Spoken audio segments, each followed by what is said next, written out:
Well, hello there, welcome back to my channel. If you're new here, thanks for joining in and listening to my reading. So, tonight's book is called A Dance with Dragons, A Song of Ice and Fire, book number 5. This chapter is called Tyrion. So let's begin. He drank his way across the narrow sea. The ship was small, his cabin smaller, but the captain would not allow him above decks. The rocking of the deck beneath his feet made his stomach heave, and the wretched food tasted even worse when retched back up. But why did he need salt beef, hard cheese, and bread crawling with worms when he had wine to nourish him? It was red and sour, very strong. Sometimes he heaved the wine up too, but there was always more. The world is full of wine, he muttered in the dankness of his cabin. His father never had any use for drunkards. But what did that matter? His father was dead. He'd killed him. A bolt in the belly, my lord, and all for you. If only I was better with a crossbow, I would have put it through that cock you made me with, you bloody bastard. Below decks there was neither night nor day. Tyrion marked time by the comings and goings of the cabin boy, who brought the meals he did not eat. The boy always brought a brush and bucket too, to clean up. "Is this Dornish wine?" Tyrion asked him once, as he pulled a stopper from a skin. "It reminds me of a certain snake I knew, a droll fellow, till a mountain fell on him." The cabin boy did not answer. He was an ugly boy, though admittedly more comely than a certain dwarf with half a nose and a scar from eye to chin. "Have I offended you?" Tyrion asked, as the boy was scrubbing. "Were you commanded not to talk to me? Or did some dwarf diddle your mother?" That went unanswered too. "Where are we sailing? Tell me that." Jaime had made mention of the free cities, but had never said which one. "Is it Bravos? Tirosh? Mir?" Tyrion would sooner have gone to Dorne. Myrcella is older than Tommen. By Dornish law, the Iron Throne is hers. I will help her claim her rights, as Prince Oberyn suggested. Oberyn was dead, though, his head smashed to bloody ruin by the armoured fist of Sir Gregor Clegane. And without the Red Viper to urge him on, would Doran Martell even consider such a chancy scheme? He might clap me in chains instead and hand me back to my sweet sister. The wall might be safer.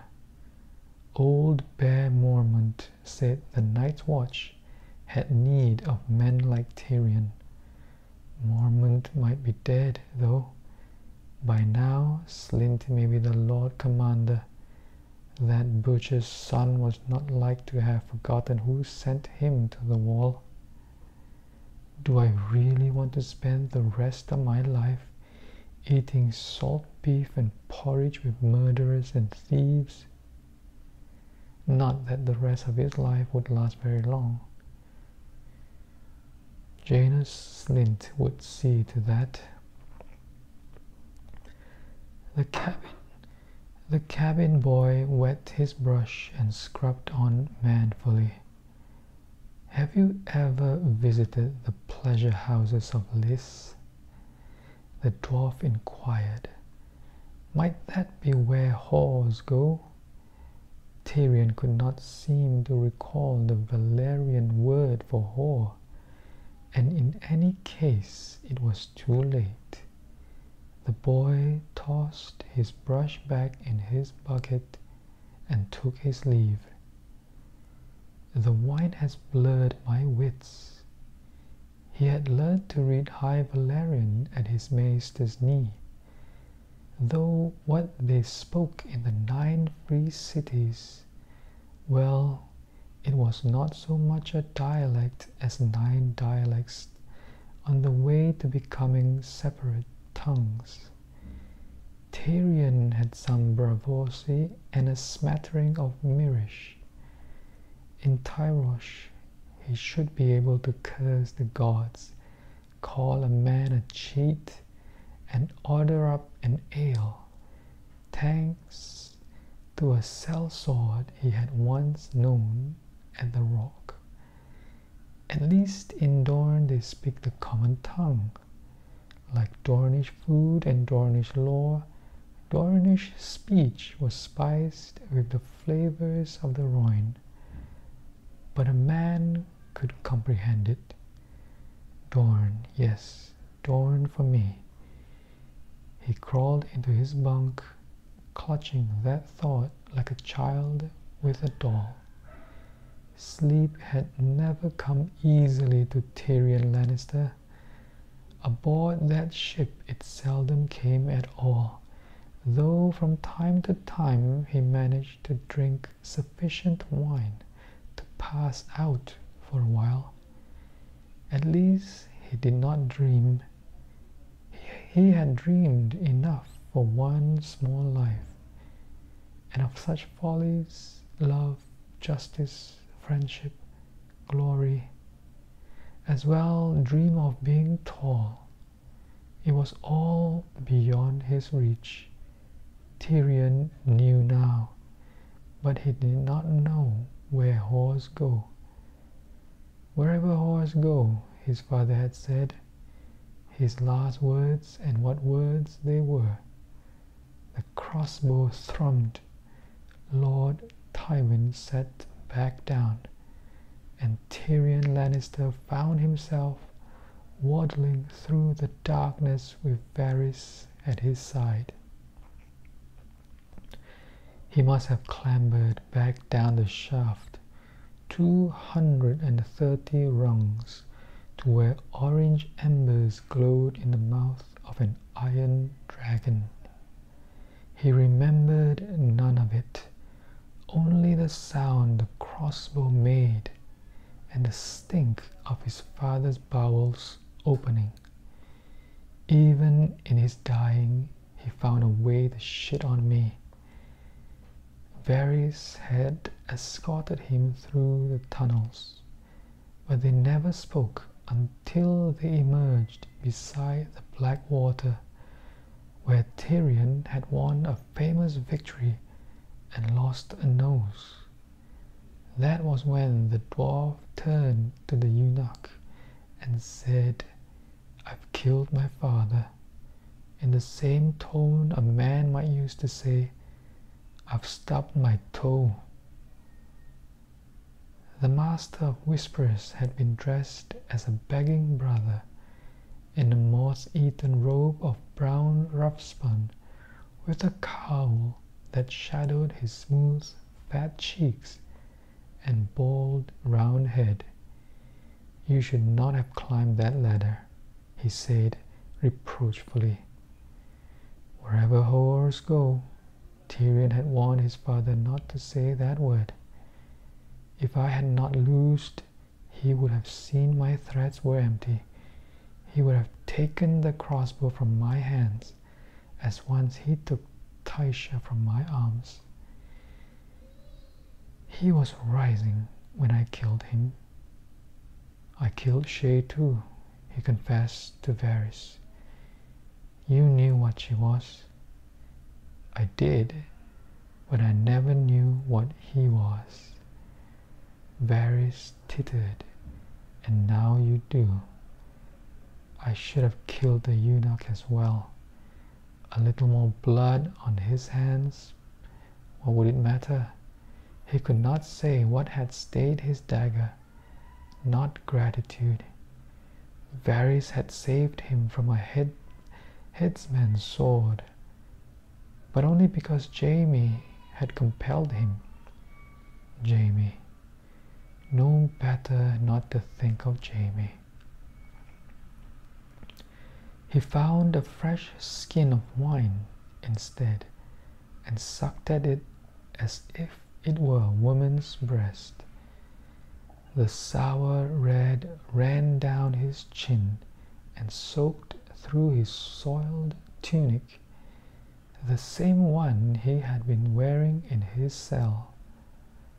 The deck was swaying beneath his feet, and when he tried to rise, it lifted sideways and smashed him hard against the bulkhead. A storm, he realized. Or else I am even drunker than I knew. He ratcheted the wine up and lay in it a while, wondering if the ship would sink. Is this your vengeance, Father? Has the Father above made you his hand? Such are the wages of the kinslayer, he said as the wind howled outside. It did not seem fair to drown the cabin boy and the captain and all the rest for something he had done. But when had the gods ever been fair? And around about then, the darkness gulped him down. When he stirred again, his head felt like to burst, and the ship was spinning round in dizzy circles, though the captain was insisting that they'd come to port.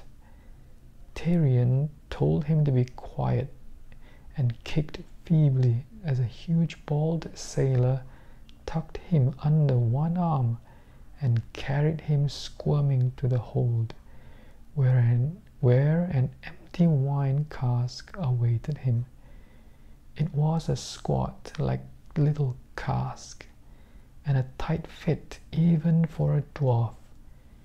Tyrion pissed himself in his struggles, for all the good it did. He was crammed face first into the cask, with his knees pushed up against his ears. The stub of his nose itched horribly, but his arms were pinned so tightly that he could not reach to scratch it. A palanquin fit for a man of my stature, he thought, as they hammered shut the lid. He could hear voices shouting as he was hoisted up. Every bounce cracked his head against the bottom of the cask. The world went round and round as the cask rolled downward, then stopped with a crash that made him want to scream. Another cask slammed into his, and Tyrion bit his tongue. That was the longest journey he had ever taken, though it could not have lasted more than half an hour. He was lifted and lowered, rolled and stacked, upended and righted and rolled again. Through the wooden staves he heard men shouting, and once a horse wicket nearby. His stunted legs began to cramp, and soon hurt so badly that he forgot the hammering in his head. Alright, so that was part of the book I just read. So yeah, that was the book. Very interesting. I remember this, some of the scenes when I watched the show on HBO. So it was cool. I like this story. Alright, so it's late, it's time for bed, and I hope you enjoyed that reading. So if you do, look out for the next one in the next video. Alright, see you then. Goodbye.